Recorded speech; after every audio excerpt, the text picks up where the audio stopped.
Hello friends, Bigg Boss season 9లో మరో twist. కొత్త కెప్టెన్ ఎంపిక అయ్యారు. మరి ఎవరంటే దివ్య సీజన్ 9లో 8వ కెప్టెన్ గా నిలిచింది. కానీ తనూజాకి మళ్ళీ షాక్. గత వారం ఇమాన్యుయల్ చేతిలో ఓడిపోయిన తనూజ ఈ వారం కూడా దివ్య చేతిలో ఎదురు దెబ్బ తిన్నారు. ఎలా జరిగిందంటే 8వ వారం కెప్టెన్సీ కంటెండర్లుగా దివ్య, తనూజ, నిఖిల్, శ్రీనివాస్, భరణి పోటీ పడ్డారు. బిగ్ బాస్ వాళ్ళకి డాన్సింగ్ టాస్క్ ఇచ్చాడు.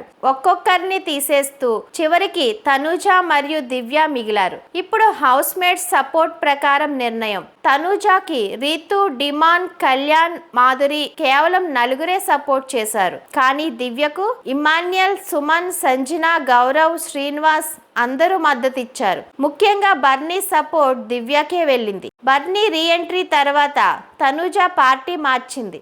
నిజమే, మాధురి దగ్గర నుండి మళ్ళీ బర్నీ పార్టీలోకి వెళ్ళింది. కానీ కెప్టెన్సీ టాస్క్ లో బర్నీ సపోర్ట్ దివ్యకే వెళ్లడం తనూజాకి పెద్ద షాక్. టాస్క్ పూర్తయిన తర్వాత అసలు డ్రామా షురూ అయింది. తనూజ ఏడవడం స్టార్ట్ చేసింది. మాధురి, రీతు ఓదార్పు యాత్ర స్టార్ట్ చేశారు. ఇప్పుడు చూడు, నాన్న నాన్న అంటావు, ఎవరికి సపోర్ట్ చేశాడో అని తనూజని ఏడిపించారు. తనూజ భావోద్వేగంగా నాకు ఎవరూ లేరని ముందు నుంచే చెప్తున్నా, మీరే బాండ్ అని అన్నారు చూడండి అని కన్నీళ్లు పెట్టుకుంది. ఇక్కడ గమనించాల్సిన విషయం, మాధురి, రీతు, భరణి మరియు తనూజ మధ్యలో బ్రేక్ చేయడానికి ఈ అవకాశాన్ని వాడుకున్నారు. గేమ్ ప్లాన్ క్లియర్ గా తెలుస్తుంది. భరణి రీఎంట్రీ తర్వాత దివ్య ఫుల్ జోష్ లో ఉంది. భరణి కోసం టాస్క్ గెలిపించింది. హౌస్ మేట్స్ తో గట్టిగా గొడవలు పడింది. ఇప్పుడు కెప్టెన్ అయ్యింది. మరి రేషన్ మేనేజర్ గా ఎవరిని పెడుతుందో, దివ్య కెప్టెన్సీ ఎలా ఉంటుందో, తనూజ,